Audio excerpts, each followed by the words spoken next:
बांसुरी बजाकर जंगल बचाने निकले युवा। शहर के डेंजर रोड को बचाने की कवायद हुई शुरू। अपने अपने तरीके से युवा समाजसेवी पर्यावरण प्रेमी कर रहे हैं विरोध।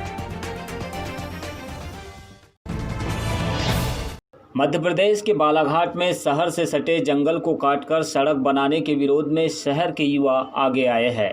इस विरोध के लिए वे कभी बांसुरी बजाकर लोगों को जगाने का काम कर रहे हैं तो कभी पेड़ों के पास बैठकर शहर के ऑक्सीजन से गुजरने वाले लोगों को हाथ जोड़कर पेड़ों को बचाने की भीख मांगते देखे जा सकते हैं। जितने पेड़ उतने किलोमीटर दौड़कर और पेंटिंग के सहारे भी काटे जाने वाले 450 पेड़ों को बचाने की मुहिम यहां जोर पकड़ती दिख रही है। विरोध का यह नायाब तरीका आजकल बालाघाट में चर्चा का विषय है। बालाघाट में ये जो नेचुरल फॉरेस्ट हम देख रहे हैं, ये बालाघाट के लिए रिच ऑक्सीजन जोन है और एक सड़क बनाने के लिए ये इतना बढ़िया खूबसूरत जो नेचुरली डेवलप हुआ फॉरेस्ट है, जो कि बहुत कम शहरों में पाया जाता है, इसको एक सड़क के लिए बर्बाद करना ठीक नहीं लगता और हम बालाघाट के निवासी जो हैं इसका विरोध करते हैं। हमको सड़क से कोई एतराज़ नहीं है, लेकिन उस सड़क के लिए इस खूबसूरत जंगल को नुकसान पहुंचाने के हम लोग खिलाफ़ हैं और इसको भोपाल में जैसे वन विहार है उस तरीके के एक बढ़िया अभ्यारण्य के रूप में इसको विकसित किया जाना चाहिए। ये बालाघाट के लिए बहुत बढ़िया हो जाएगा। हाथ में बांसुरी लिए जंगल से गुजरने वाले, मॉर्निंग वॉक करने वाले लोगों को जागरूक करता यह युवा इस जंगल के पेड़ों को काटे जाने का विरोध कर रहा है। वन विभाग ने यहां पर एक सड़क बनाने के लिए 450 पेड़ों को काटे जाने के लिए चिन्हित किया है, जिसके विरोध में बालाघाट से जुड़ा यह कलाकार, जो कि मुंबई में काम करता है, गुजरने वाले हर आदमी को बांसुरी की धुन पर इस जंगल को बचाने का संदेश दे रहा है।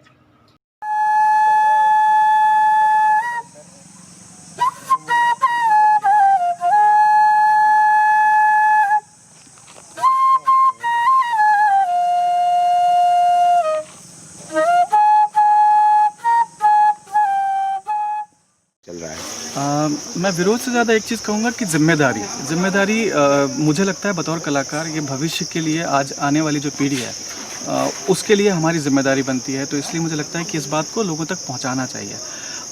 विरोध में कहीं ना कहीं बात आ जाती है कि आप नहीं करना चाहते या कुछ चीज़ें, लेकिन ये ज़्यादा ज़रूरी क्या है इसको देखने वाली बात है मुझे लगता है, इसलिए मैं ये बात लोगों तक कह रहा हूँ। आपने कहा मैं कलाकार हूँ और प्रोटेस्ट के लिए भी आप कला का सहारा ले रहे हैं, तो क्या लगता है कैसे लोग कनेक्ट होंगे? संगीत का और कला का लोगों का संबंध बहुत अटूट रहा है। मैं कुछ दिन पहले एक बात देख रहा था कि जीवन जीना एक कला है और जो सही तरीके से जीवन जी रहा हो वो कलाकार है। तो हर आदमी अपने आप में कलाकार है। तो ये बात उन लोगों को बहुत आसानी से समझी जा सकती है, कनेक्ट की जा सकती है, मुझे ऐसा लगता है। क्योंकि फिल्में देखते हैं या कोई संगीत सुनते हैं, किसी ने सुबह ही हमारी शुरुआत संगीत से ही होती है हर घरों में, तो इससे शायद से जल्दी समझ में आएगा या जल्दी कनेक्ट कर पाएंगे। शहर के बीचों बीच इतना घना जंगल शायद ही आपने कहीं देखा होगा। यह बालाघाट का डेंजर रोड है, जिसे सालों पहले यहां स्थापित फॉरेस्ट के रेंजर कॉलेज की ट्रेनिंग के लिए विकसित किया गया था, जहां देश में वनों के विकास व संरक्षण के लिए काम करने वाले रेंजरों को ट्रेनिंग दी जाती थी। लेकिन अब इसके बीच से एक सड़क बनाने का प्रस्ताव है, जिसके विरोध में शहर के युवा आगे आए हैं। यहाँ जितने पेड़ कटने हैं उतने किलोमीटर का मैराथन कर अपना विरोध जता रहे हैं, तो कुछ युवा पेंटिंग का सहारा लेकर जंगल को बचाने की अपील में लगे हैं। ये बालाघाट शहर के भीतर की रोड है। इसको जो प्रशासन भारी रोड का नाम दे रहा है तो वो पूरी तरह गलत है और इस रोड को बनाने में कई तकनीकी खामियां हैं। तो जिस कारण से मेरे को ऐसा लगता है कि पहले भी एक ये रोड बनाने का असफल प्रयास सरकार ने किया है और फिर से सरकार वही प्रयास के लिए और बढ़ रही है और ऐसा सुनने में आ रहा है कि इस प्रयास में 1000 से ज़्यादा पेड़ों को काटा जाना है। ये हुई सर्वे की बात, लेकिन हकीकत यह है कि अगर ये रोड को 40 फीट चौड़ा किया जाता है तो कई हज़ारों की संख्या में पेड़ कटेंगे और इस जंगल को हमारे पूर्वज शुरू से ही बालाघाट के लंग्स, बालाघाट के फेफड़े बोलते गए हैं। तो एक तरह से प्रशासन जो है वो बालाघाट के फेफड़ों को ख़त्म करने का काम कर रहा है।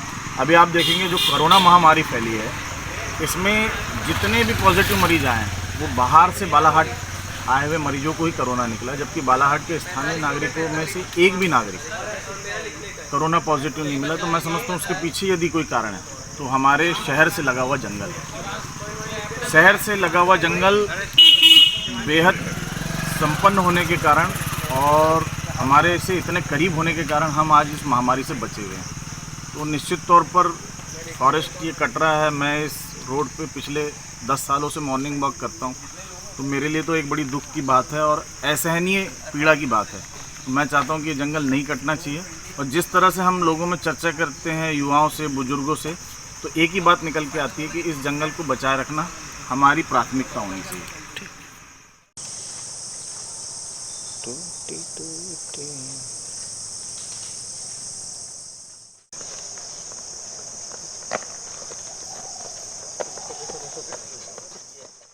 वन विभाग के आला अधिकारियों का कहना है कि डेंजर रोड को बाईपास बनाने का प्रस्ताव दिया गया था। इस सड़क को चौड़ी करने के लिए पीडब्ल्यूडी ने आवेदन दिया था, जिसमें विभाग के बड़े अधिकारियों के द्वारा मंथन किया गया, जिसमें निर्णय हुआ कि वन विभाग की 2.64 हेक्टेयर भूमि लोक निर्माण विभाग को दे दी जाएगी। उसके बदले में डबल भूमि वन विभाग को मिलेगी। बालाघाट से ट्रैफिक को बाईपास करने के लिए डेंजर रोड का जो सड़क है, जो डेंजर रोड के नाम से जानी जाती है, उसको बाईपास बनाया जाने का प्रस्ताव दिया गया था। तो इस सड़क को चौड़ीकरण करने के लिए पीडब्ल्यूडी ने आवेदन किया था, जिस पे काफ़ी बड़े स्तर पे भी इस पे मंथन हुआ और समितियां बनाई गईं, जिसके आधार पर अंततः ये निश्चय हुआ कि आवेदक संस्था जो पीडब्ल्यूडी है उसको 2.64 हेक्टेयर की वन भूमि